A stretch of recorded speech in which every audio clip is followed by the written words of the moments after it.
Good morning, friends. Let us see some examples of preposition per.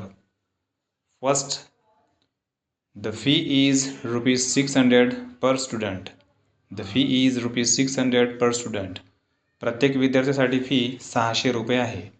The price of the book is rupees 100 per copy.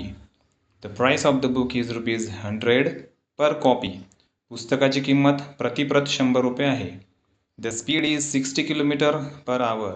The speed is 60 km per hour. वेग 60 kilometre प्रति तास आहे. The milk is 60 rupees per liter.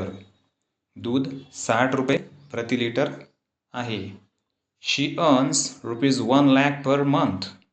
She earns rupees 1 lakh per month. ती महिन्याला 1 लाख रुपये कमवते.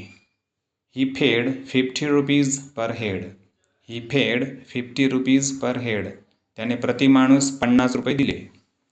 He sold sugar at rupees 40 per kg. He sold sugar at rupees 40 per kg. त्याने साखर प्रति किलो 40 रुपयाला विकली. They pay rupees 10,000 per year.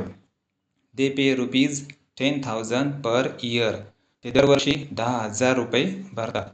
तुम्हाला video आवडला असेल तर लाईक करा, शेअर करा, सबस्क्राईब करा. स्वतः मात्र नियमित सराव करायला अजिबात विसरू नका. थँक्यू.